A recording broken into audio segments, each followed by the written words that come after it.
আসসালামু আলাইকুম। আপনাদের সাথে আছে আমি জুবায়ের হাসান। আজকের আলোচনা আফগানিস্তানের ওপর পাকিস্তানের হামলার শেষ পরিণতি কী হতে পারে এবং ইমরান খানের প্রস্তাব। গত 15 অক্টোবর আফগানিস্তান ও পাকিস্তানের মধ্যে 48 ঘণ্টার যুদ্ধবিরতি হয়, কিন্তু তা সত্ত্বেও পাকিস্তানের বিমান বাহিনী আফগানিস্তানের কান্দাহার, পাকতিকা এবং কাবুল সহ বিস্তীর্ণ অঞ্চলে বিমান হামলা অব্যাহত রাখে। এতে অর্ধ শতাধিক আফগান বেসামরিক নাগরিক নিহত হন, যাদের বেশিরভাগই নারী এবং শিশু। এমনকি তাদের মধ্যে 3 জন ক্রিকেটারও রয়েছেন। এসব ক্রিকেটাররা একটি ফ্রেন্ডলি ম্যাচ খেলে বাড়ি ফিরছিলেন। এর প্রতিবাদে আফগানিস্তান এখন পাকিস্তানের সাথে আন্তর্জাতিক ক্রিকেট খেলা বন্ধ ঘোষণা করেছে। বস্তুত গত 9 অক্টোবর থেকে পাকিস্তান আফগানিস্তানের বিস্তীর্ণ অঞ্চল জুড়ে বিমান ও ড্রোন হামলা চালিয়ে যাচ্ছে। আফগানিস্তানও পাল্টা হামলা চালিয়েছে। তবে পাকিস্তান বিশ্বের অন্যতম একটি যুদ্ধবিমান শক্তির অধিকারী দেশ। এই বিমান শক্তির কাছে আফগান তালেবানরা সম্পূর্ণরূপে অসহায়। তাদের এয়ার ডিফেন্স বলতে কিছু নেই। তাই তালেবানরা দেশের সামরিক কিংবা বেসামরিক লোকদেরকে পাকিস্তানের বিমান হামলা থেকে কোনোভাবেই রক্ষা করতে পারবে না। উপরন্তু দেশটি কেবলমাত্র 40 বছরের যুদ্ধ থেকে মুক্তি পেয়ে ক্ষুধা ও দারিদ্র্যের মোকাবেলা করার চেষ্টা করছে। মার্কিন যুক্তরাষ্ট্র এবং তার মিত্র কয়েকটি পশ্চিমা দেশ এখনও পর্যন্ত আফগানিস্তানের প্রায় $9.5 বিলিয়ন মার্কিন ডলার বৈদেশিক মুদ্রার রিজার্ভ আটকে রেখেছে। এমতো অবস্থায় দুর্বল আফগানিস্তানের ওপর সিংহতুল্য পাকিস্তানের হামলা বিশ্বের সাধারণ মুসলিম জনগণ সহজভাবে গ্রহণ করতে পারছেন না। তারা চাইছেন 2 মুসলিম দেশের মধ্যে লড়াই বন্ধ হোক, যেমনটা ইরানের প্রেসিডেন্ট পেজেশকিয়ান বলেছেন। ইরানের প্রেসিডেন্ট গত 15 অক্টোবর বলেছেন, শত্রুরা সবসময় মুসলিম দেশগুলোর মধ্যে বিভেদ সৃষ্টির চেষ্টা করে যাতে তাদের দুর্বল করা যায়। তিনি বলেন, মুসলিম দেশগুলো কখনোই সংঘাত বা বিভাজন চায় না। এসব অশান্তি হচ্ছে শত্রুদের ষড়যন্ত্র এবং আন্তর্জাতিক জায়নবাদের ফল। ইরানের প্রেসিডেন্ট আফগানিস্তান ও পাকিস্তানের মধ্যে তৈরি হওয়া উত্তেজনা নিয়ে গভীর উদ্বেগ প্রকাশ করে বলেন, এখন অতীতের যে কোনো সময়ের চেয়ে এই অঞ্চলে বেশি শান্তি, ঐক্য এবং সহযোগিতা প্রয়োজন। তিনি আশা প্রকাশ করেন যে আফগানিস্তান ও পাকিস্তানের সরকার ও জনগণ প্রজ্ঞা এবং বিবেচনার মাধ্যমে তাদের মতভেদ দূর করবেন। আর ইরান এই 2 দেশের মধ্যে উত্তেজনা কমাতে, সংলাপ বাড়াতে এবং সম্পর্ক আরও মজবুত করতে তার সক্ষমতা ব্যবহার করবে। বস্তুত ইরানের পাশাপাশি চীনও পাক আফগান উত্তেজনা বৃদ্ধিতে গভীর উদ্বেগ প্রকাশ করেছে এবং সমঝোতার আহ্বান জানিয়েছে। রাশিয়ার পক্ষ থেকেও উদ্বেগ প্রকাশ করে সমঝোতার কথা বলা হয়েছে। সৌদি আরব এবং কাতারও একই পদক্ষেপ নিয়েছে। এই পাক আফগান যুদ্ধ উত্তেজনা কমাতে এখন কাতারের দোহায় নিয়মিত বৈঠক অনুষ্ঠিত হতে থাকবে। কিন্তু এই বৈঠকগুলো পাকিস্তানের হামলা থেকে আফগান নাগরিকদের রক্ষা করতে পারবে কিনা সে বিষয়ে যথেষ্ট প্রশ্ন রয়েছে। এদিকে মার্কিন প্রেসিডেন্ট ডোনাল্ড ট্রাম্প বলেছেন, পাকিস্তান ও আফগানিস্তানের মধ্যকার যুদ্ধ তিনি চাইলে সহজেই বন্ধ করতে পারেন। তিনি বলেন, আমি জানি পাকিস্তান আক্রমণ করেছে কিংবা আফগানিস্তানের সঙ্গে সংঘাত চলছে। এটা আমার জন্য খুব সহজে সমাধানযোগ্য একটি ব্যাপার। যদি আমাকে তা করতেই হয়, তবে আমাকে আমেরিকাকেও চালাতে হয়। তবুও আমি যুদ্ধ থামাতে ভালোবাসি। আমি ভালোবাসি মানুষকে মৃত্যুর হাত থেকে রক্ষা করতে। গত 17 অক্টোবর হোয়াইট হাউসে ইউক্রেনের প্রেসিডেন্ট জেলেনস্কির সঙ্গে যৌথ সংবাদ সম্মেলনে প্রেসিডেন্ট ডোনাল্ড ট্রাম্প এসব কথা বলেন। এভাবে ডোনাল্ড ট্রাম্প নিজেকে যুদ্ধ সমাধানকারী নেতা হিসাবে দাবি করলেও আসলে তার এক হাতে রয়েছে শান্তির বাঁশি আর অন্য হাতে রয়েছে যুদ্ধের সাইরেন। তিনি গত জুন মাসে ইসরায়েলের সাথে মিলিতভাবে ইরানের উপর হামলা চালিয়েছিলেন। আবার গত 9 সেপ্টেম্বর কাতারের উপর ইসরায়েল যে হামলা চালিয়েছিল তা ডোনাল্ড ট্রাম্পের সম্মতি ছাড়া সংঘটিত হওয়া কোনোভাবেই সম্ভব নয়। ওদিকে ভেনেজুয়েলার উপর ডোনাল্ড ট্রাম্প কামান দাগাচ্ছেন আর ক্যারিবিয়ান সাগরে ডিঙ্গি নৌকার উপর অহরহ ড্রোন হামলা করছেন। বস্তুত ডোনাল্ড ট্রাম্প তার সবচেয়ে বড় প্রতিপক্ষ রাশিয়াকে ইউক্রেনের উপর আক্রমণ করা থেকে নিবৃত্ত করতে পারেননি। এতে ব্যর্থ হয়ে এখন তিনি ইউক্রেনকে টমাহক ক্রুজ ক্ষেপণাস্ত্র সরবরাহ করার চিন্তা করছেন। আসলে ডোনাল্ড ট্রাম্প চরমপত্র দিয়ে কেবলমাত্র কিছু দুর্বল শক্তিকে যুদ্ধ বন্ধে বাধ্য করাতে পারছেন, এর বাইরে অন্য কিছু নয়।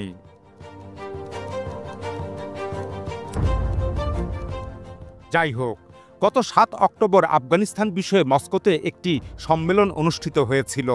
ওই মস্কো ফরম্যাট সম্মেলনে চীন, Russia, Bharat, Pakistan, Iran, Kazakhstan, Tajikistan, Uzbekistan, Turkmenistan, Kyrgyzstan এবং আফগানিস্তান অংশ নেয়। সম্মেলন শেষে এক যৌথ বিবৃতি প্রকাশ করা হয়। তাতে বলা হয়, আফগানিস্তানে কোনো বিদেশি সামরিক অবকাঠামো স্থাপনের প্রচেষ্টা অগ্রহণযোগ্য, কেননা তা আঞ্চলিক শান্তি ও স্থিতিশীলতা ক্ষুণ্ণ করবে। এভাবে মস্কো ফরম্যাট মিটিংয়ের বিবৃতির মাধ্যমে বস্তুত জানিয়ে দেওয়া হয় যে আফগানিস্তানের বাগরাম এয়ারবেজে পুনরায় মার্কিন ঘাঁটি স্থাপন অগ্রহণযোগ্য। উল্লেখ্য যে সম্মেলনে অংশগ্রহণকারী সকল দেশই ওই বিবৃতিতে স্বাক্ষর করেছিল, যাদের মধ্যে 2 বৈরী দেশ ভারত, পাকিস্তান উভয়ে অন্তর্ভুক্ত ছিল। এর ফলে বাগরাম বিমানঘাঁটি দখল করার মার্কিন খায়েশ এক বড় ধরনের ধাক্কা খায়। উল্লেখ্য যে এর আগে গত সেপ্টেম্বর মাসে পাকিস্তান, চীন, রাশিয়া এবং ইরান জাতিসংঘ সাধারণ পরিষদ অধিবেশনের ফাঁকে এক বৈঠক করেছিল। তাদের বৈঠকের পর প্রকাশিত বিবৃতিতেও আফগানিস্তানে মার্কিন সামরিক ঘাঁটি পুনঃপ্রতিষ্ঠার বিরোধিতা করা হয়েছিল। কিন্তু এসব ঐক্যমত হওয়ার পরও গত 9 অক্টোবর রাতে সন্ত্রাসবাদ দমনের অজুহাতে পাকিস্তান আফগানিস্তানের ওপর বিমান হামলা চালায়, আর একে কেন্দ্র করে শুরু হয় পাকিস্তান আফগানিস্তান যুদ্ধ। এখানে উল্লেখ্য যে 9 অক্টোবর রাতে পাকিস্তান যখন আফগানিস্তানের উপর বিমান হামলা চালায়, ঠিক সে সময় আফগান পররাষ্ট্রমন্ত্রী আমির খান মুত্তাকি 7 দিনের ভারত সফরে ছিলেন। এতে অনেকে মনে করেন যে আফগান তালেবান পররাষ্ট্রমন্ত্রীর ভারত সফরে ক্ষুব্ধ হয়ে পাকিস্তান বিমান হামলা করেছে। আসলে বিষয়টি কাকতালীয়, কেননা এরও আগে গত 4 বছর ধরে পাকিস্তান আফগানিস্তান বিক্ষিপ্তভাবে বেশ কয়েকটি সীমান্ত সংঘর্ষ হয়েছিল। তবে এবারের এই সংঘর্ষ বেশ জোরালো। উভয় পক্ষের প্রায় 300 সৈন্য হতাহত হয়েছে। এ কারণে এবারের এই যুদ্ধ বেশি মিডিয়া কাভারেজ পেয়েছে। তবে আফগান তালেবান সরকারের সাথে ভারতের উষ্ণ সম্পর্ক সৃষ্টি অবশ্যই পাকিস্তান সেনা কর্তৃপক্ষকে কোনো না কোনোভাবে ক্ষুব্ধ করেছে। কিন্তু পাক সেনাপ্রধান ফিল্ড মার্শাল আসিম মনিরের মনে রাখা উচিত যে 2015 সালে ভারতীয় প্রধানমন্ত্রী নরেন্দ্র মোদী আচমকা পাকিস্তানের প্রধানমন্ত্রী নওয়াজ শরীফের বাসভবনে উপস্থিত হয়েছিলেন। সেখানে নরেন্দ্র মোদী নওয়াজ শরীফের কন্যা মরিয়ম নেওয়াজের মেয়ে মেহরুন্নেসার বিয়ের অনুষ্ঠানে অংশ নিয়েছিলেন।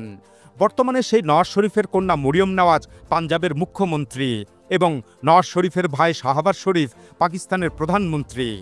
আর 2024 সালের 8 ফেব্রুয়ারির নির্বাচনী ফলাফল জালিয়াতি করেই ফিল্ড মার্শাল মুনির এদেরকে ক্ষমতায় বসিয়েছিলেন।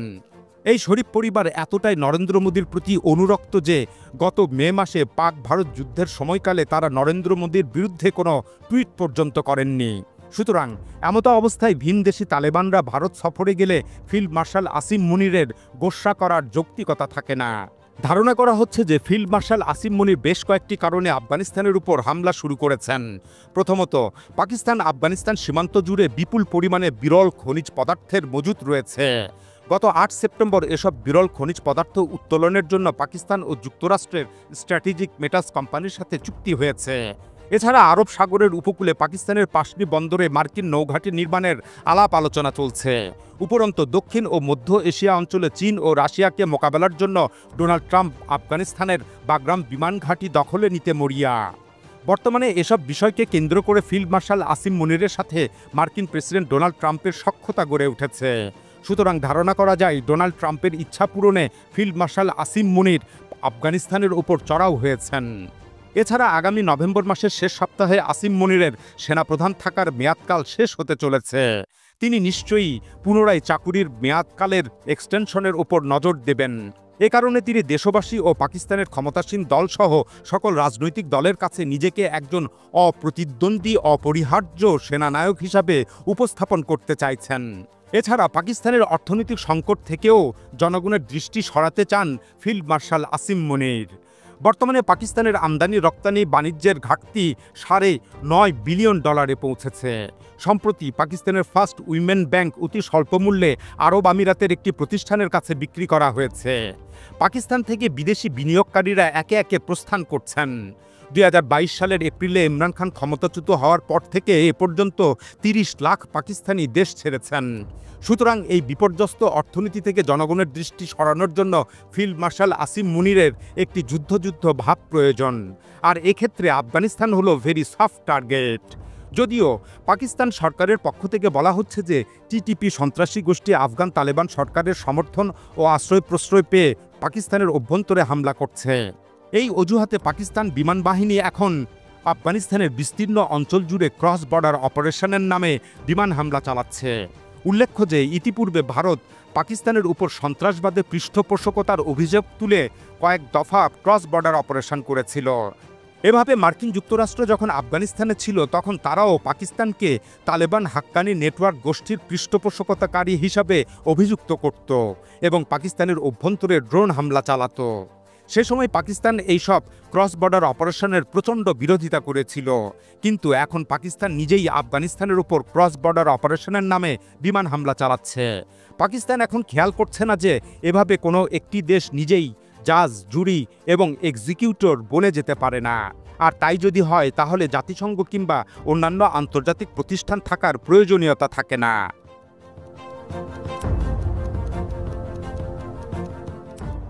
এখন কথা হলো, পাকিস্তান কি আফগানিস্তানের ওপর ক্রমাগত ক্রস বর্ডার অপারেশন বা বিমান হামলা চালিয়ে লক্ষ্যে পৌঁছাতে পারবে? আসলে পাকিস্তান নিজ দেশের অভ্যন্তরে যে হাইব্রিড যুদ্ধের সম্মুখীন হয়েছে তার সামরিক সমাধান নেই, এর জন্য প্রয়োজন রাজনৈতিক সমাধান।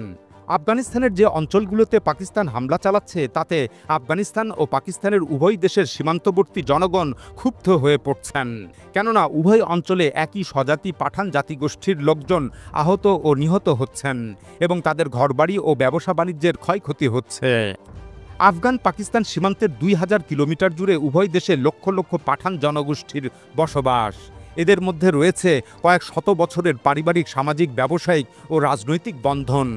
এই বন্ধন অত্যন্ত সুদৃঢ়, তারা রাষ্ট্রের চেয়ে নিজ জাতিগোষ্ঠীর প্রতি বেশি অনুগত। তাই পাকিস্তান যদি যুদ্ধ থামিয়ে এই সংকটের কোনো রাজনৈতিক সমাধানে উপনীত না হয় তাহলে এর পরিণতিতে পুরো অঞ্চল জুড়ে সংঘটিত হবে এক ভয়াবহ যুদ্ধ। পরবর্তীতে পাকিস্তান কেন্দ্রীয় সরকার সেই যুদ্ধ সামাল দিতে পারবে না। উপরন্তু পাকিস্তান যে যুক্তরাষ্ট্রকে আজ বন্ধু ভাবছে সেও পাশে থাকবে না। অবশেষে এক পর্যায়ে পাকিস্তান নিরুপায় হয়ে পড়বে। পাকিস্তানের পাঠান অধ্যুষিত খাইবার পাখতুনখোয়া প্রদেশ বিচ্ছিন্ন হওয়ার উপক্রম হবে। এখানে আরেকটি কথা মনে রাখা প্রয়োজন যে আফগানিস্তানের ওপর যখনই কোনো বিদেশি রাষ্ট্রের হামলা সংঘটিত হয়েছে তখনই দেশের সকল ভিন্ন ভাষাভাষীর মানুষ একত্রিত হয়ে লড়াই করেছে। সুতরাং পাকিস্তানের ক্রমাগত হামলা আফগানদেরকে ঐক্যবদ্ধ করবে এবং তালেবান সরকারের শাসনকে আরও মজবুত করবে। তাই এসব কিছু মিলিয়েই জেলবন্দি ইমরান খান প্রস্তাব দিয়েছেন যে তাকে যদি প্যারোলে স্বল্প সময়ের জন্য মুক্তি দেওয়া হয় তাহলে তিনি অবশ্যই পাকিস্তান এবং আফগানিস্তানের মধ্যে সমঝোতা ও শান্তি প্রতিষ্ঠা করতে পারবেন। এখন এ পর্যন্তই। আল্লাহ হাফেজ।